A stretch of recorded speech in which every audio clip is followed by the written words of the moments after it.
Hello everyone, my name is John Locke from lockeinyoursuccess.com. That's L-O-C-K-E inyoursuccess.com. And I'd like to welcome you to the winning trade. But first, the required disclaimer material.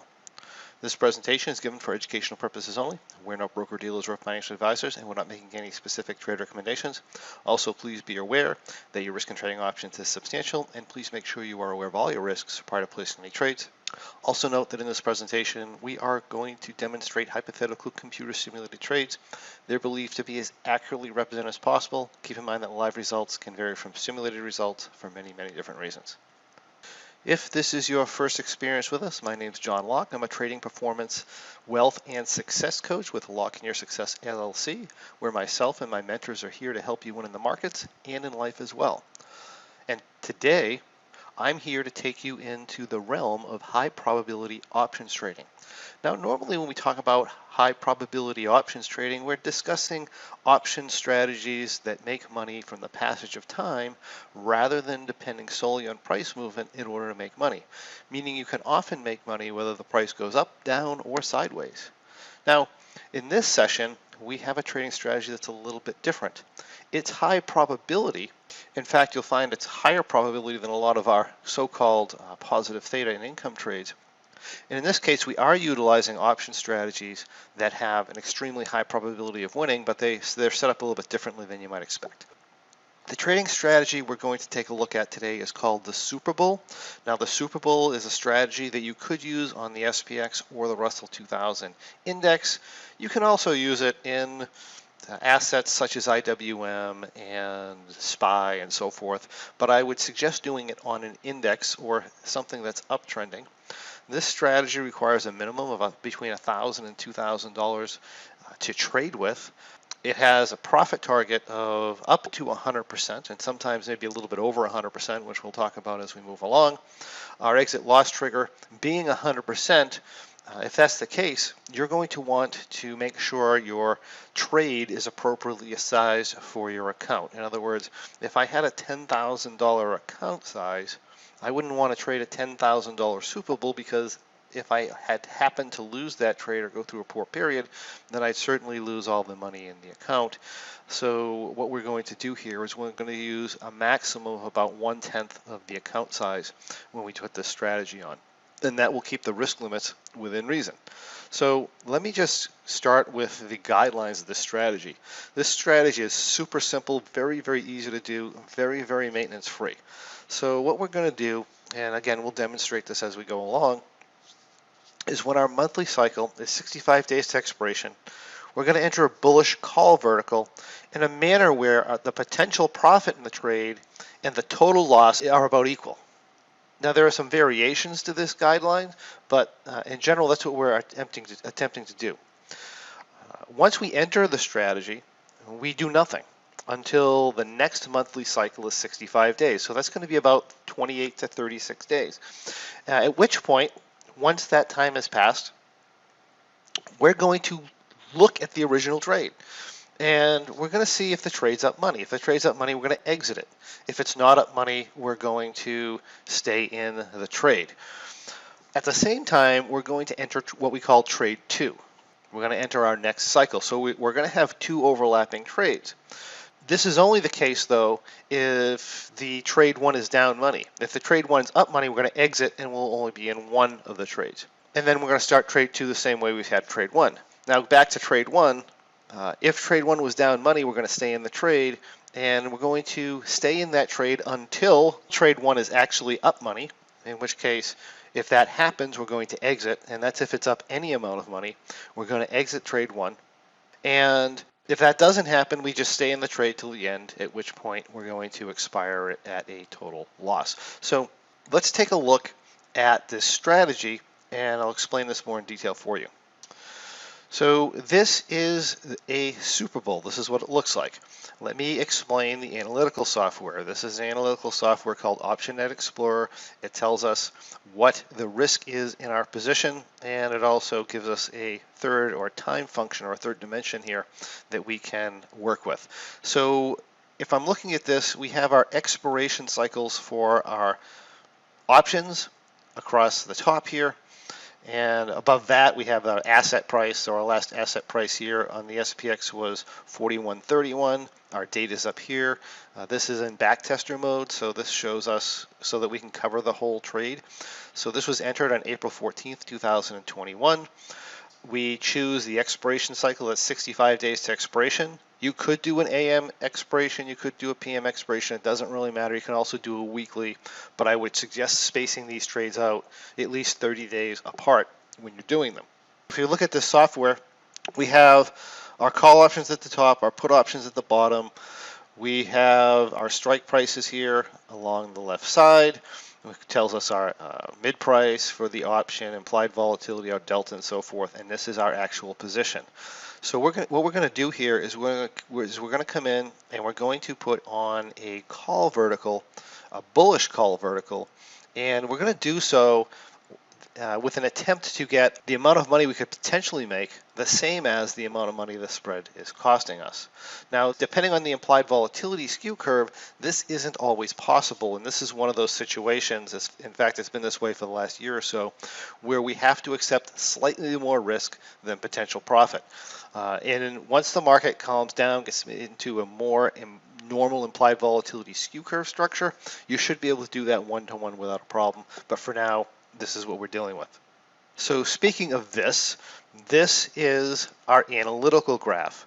This sharp straight edge lines that are in blue here is our expiration graph. It tells you what our options are worth at any given price point.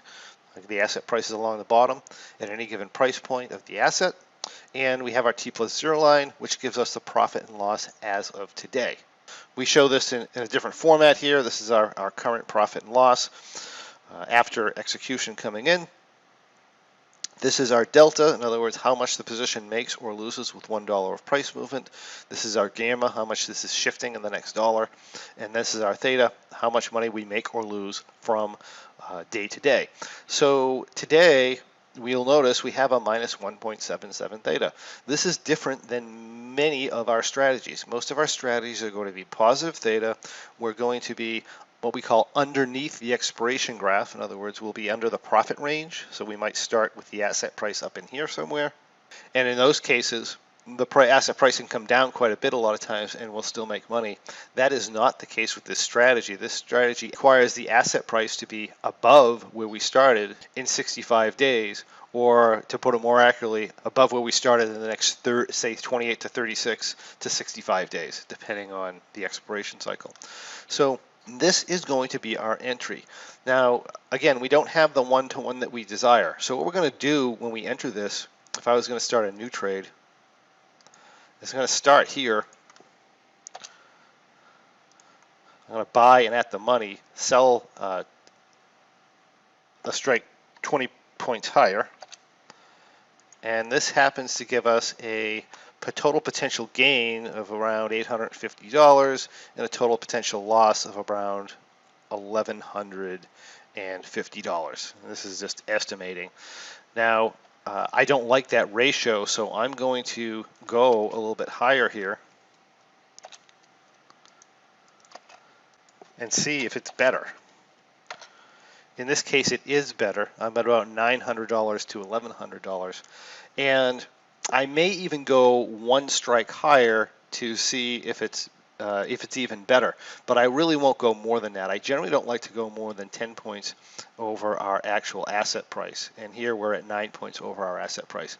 So we're going to go ahead and we're going to enter here. Now that we're entered, basically what we're going to do is we're going to do absolutely nothing for the next 30 days or until our July is 65 days to expiration. So by the time this one hits 65 days to expiration, it's actually going to be 28 days in this case. 93 minus 65 is 28. So we're doing nothing for the next 28 days. We don't care if the asset price goes way up. We don't care if the asset price comes all the way down and it's a 3,400, because when we enter this trade, we should be sized so that we're willing to take the total loss. The reality is that happens very, very seldom in this strategy, as we'll see when we take a look at the statistics. Most of the time, the vast majority of the time, the market or the SPX or an index is at a higher price in the next 30 to 60 days than it is at a lower price. And it's that feature of the marketplace that gives this strategy its edge. It's that feature that gives us a very high probability of winning. So what we're going to do here is we're going to do nothing for the next 28 days. And I'm just going to go to May 5th. And you can see that the asset price has gone up a little bit. We're now 44 days to expiration. Our July is 72 days to expiration. That's actually another 7 days. So I'm going to pop ahead another 7 days here. Let me ignore today's trades and go ahead another 7 days to May 12th. And my goodness, we had some bad luck here. The market ended up dropping down 83 points on this day. Had we exited this the day before, then we certainly would have exited at a profit, but this happens sometimes. If we're trading non-subjectively, we're not really paying attention to charting patterns, we're not paying attention to technical analysis, we're just putting on the strategy, we're letting the probability of the strategy play out. So we're down money 37 days to expiration. So what do? Well, we do nothing. But we do take a look at our July expiration and we enter our July trade. So I'm going to come in here and I'm going to not ignore today's trades. And while this trade is on, we're going to enter the Super Bowl for July, and we're going to do it the same way. We're going to come in here, we're going to start at our 4,070 because that is our at the money. That doesn't give me a risk-reward ratio that I like. I try going to the 4,080, and that's a little bit better. Not a lot better, but that's the way it is sometimes. So that's as high as I'm willing to go. So I'm going to put this in. I got an $800 potential reward, a $1,200 potential loss, and at the same time, now this is where the strategy gets a little more active because I have two trades on, and if I go back to my June trade, what I'm waiting for is I'm simply waiting for this trade to become profitable in order to exit it. I don't want to have two losing trades that happen consecutively. It's very rare, but it can happen. My objective here is to get to break even or a slight profit and to get out. So if I go to the following day, we get our 65-point move in the market. Now, generally, I'm not going to be watching this trade if it's on, even if I'm monitoring it daily now. I'm not going to be checking this trade every minute of the day to see if it gets profitable. What I'm going to do is I'm just going to wait till my checkpoint time. And for me, I called my checkpoint time 15:30 or 3:30 Eastern time, half an hour before the market closes. If at that time the trade is profitable, which it is, I'm simply going to exit this trade now and get out of it. So I'm going to close this for a $61 profit. And a $61 profit on a $1,000 planned capital is 6.1%. So it's not great, but sometimes trades don't go great. But that's okay. That's just part of the trading game. And I'm going to close this out. Now all I have on is my previous trade that I entered for July, which happened to be a fantastic entry, by the way. A lot of the times when our trade is down, when our next cycle hits 65 days to expiration, a lot of times is a fantastic time to actually enter a new bull trade, which is the case here. This is up $143. And now that other trade's closed, I'm not watching the market daily anymore. I'm just going to go until my August trade here is 65 days expiration. That's going to be another 34 days. So notice that one expiration cycle was 28 days. This one's going to be 36 days apart.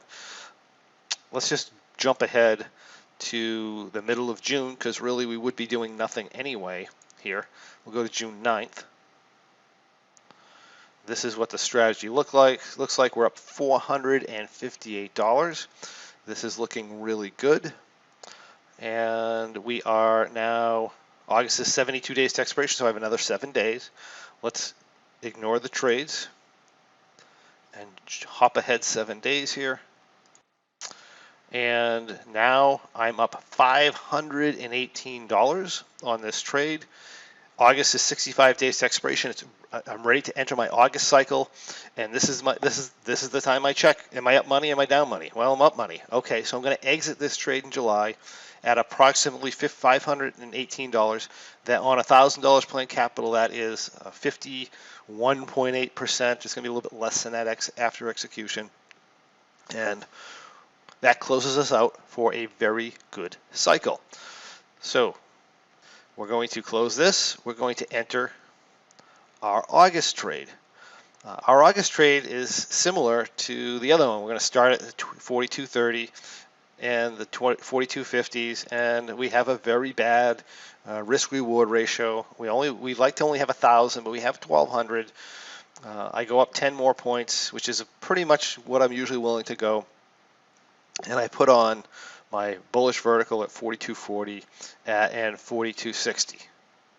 Again, from here, since my other trade is closed, I do nothing for, let's see, how many, we have 28 days in this cycle. We have 65 to 93. I do nothing till September, 65 days to expiration. It's going to be 28 days. And I go forward. Now, also, would like to point out, since we're talking about this here, is that we're using a planned capital of $1,000, and our trade actual capital is $1,200. Planned capital is not necessarily the actual amount you'll get in the trade. Sometimes with this, we'll have an $800 reward for a $1,200 gain. Sometimes we'll have a $1,000 reward for a $1,000 gain. And sometimes we'll have, in this case here, which is the worst I've ever seen, it is $1,200 for $800.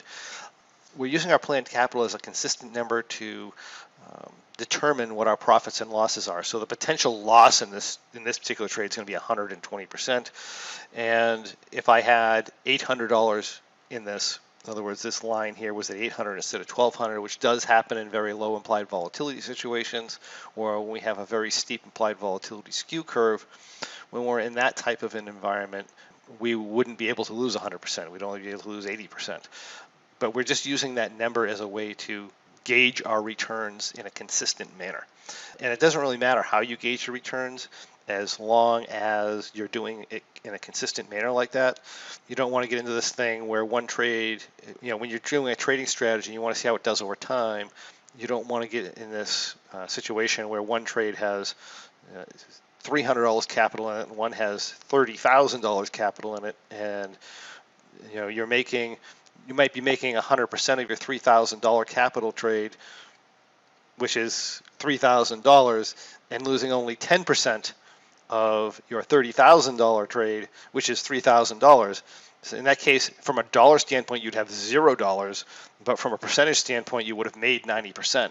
Now, a lot of trading places actually determine their percentage returns that way, and they'll have a 3,000% return, and they'll be, from a dollar standpoint, they'll actually lose money.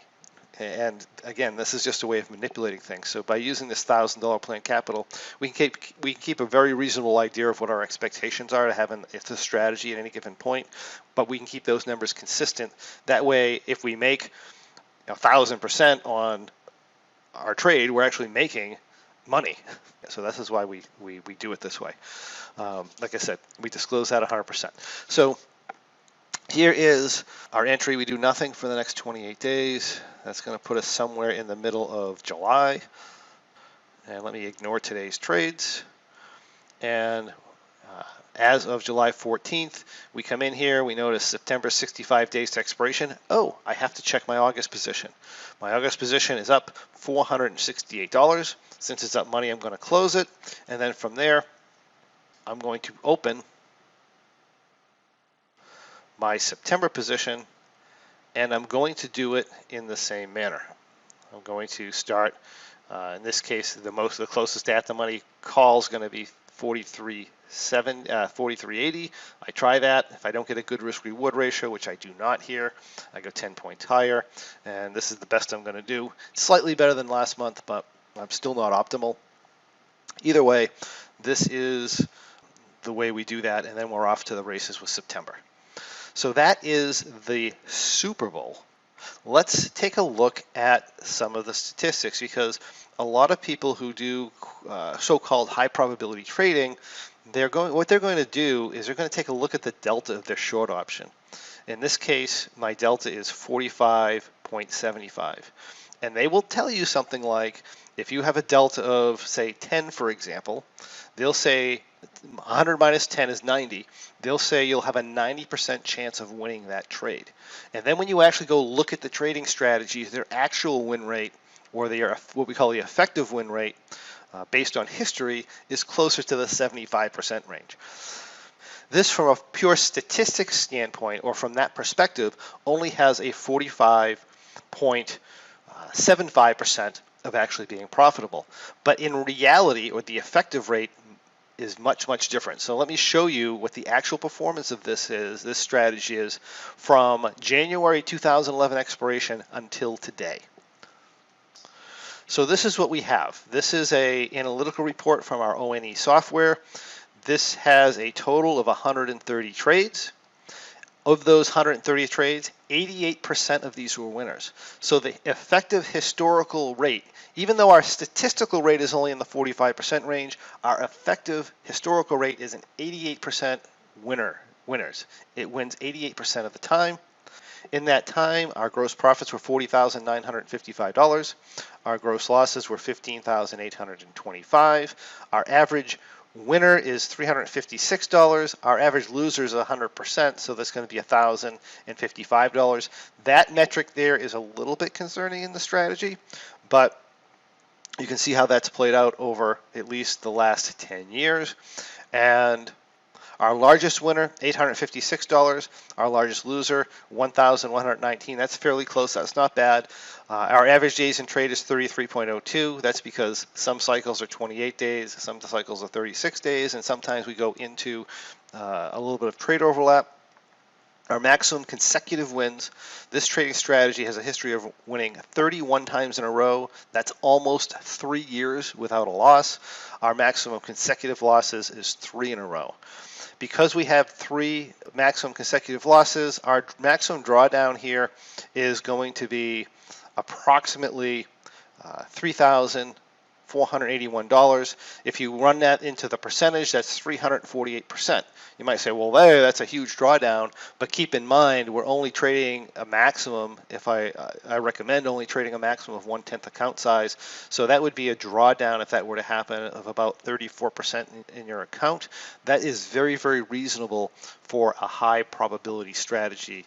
Even these trades that win, say 80-90% of the time, and they only have a 10% maximum loss, but you're using your full account size. If those lose 3 times in a row, there's a very good possibility you'll be drawn down 30-35% or 40, maybe even a little bit more on those strategies as well. So that's nothing unusual or nothing concerning. So with this, our total trade for trade return using $1,000 planned capital is going to be 2,513%. Our actual effective win rate is 88%. We win 88% of the time. Our maximum consecutive wins 31, maximum consecutive losses 3. Keeping in mind our average loss tends to be about 2 points times our average gain. So you'll want to keep that in mind as you position size and you set your expectations for the strategy. Also, another caution here is the trade size must be small. And I guess you must not do anything. You can do whatever you want, but I would highly suggest you run a small trade size, either 1/10 or less relative to your account size, so that you can maintain a reasonable risk management. And how did the Super Bowl do this year? So far this year, the Super Bowl, using our $1,000 planned capital, as we explained, got a 51% return in January, 36.1 in February, 29.6 in March, 24.6 in April, 53.1 in May, 6.1 in June, 51.6 in July, and 46.6 in August. In that time, we've also closed our September trade, and that came back at 29.6%, giving us a total trade for trade return of 327.9%. Absolutely fantastic for such a simple strategy to win 9 months in a row and return 327.9%. Now, if we correct this for our suggested account size, that would give us 32.79% at an account level. Absolutely amazing. And that is the Super Bowl this episode's winning trade. If you like what you see, I encourage you to hop on over to thewinningtrade.com. That's thewinningtrade.com, and discover how you too can follow along with this and many other great strategies as they unfold during our weekly Options Trading for Income webinars that we hold for our Go members. Also, at thewinningtrade.com, you can explore past winning trades and receive access to free bonus material as well as our Trading Success Blueprint. And perhaps best of all, while you're there, go on over to lockingyoursuccess.com and check out our free trading performance podcast, where you can learn to skyrocket your trading results regardless of the type of trading you do. If you have any questions, comments, or anything you'd like to see on the next winning trade, we'd love to hear from you. Simply comment on the video below and I'll answer your questions for you personally. Thank you for joining me, and I look forward to seeing you on the next winning trade.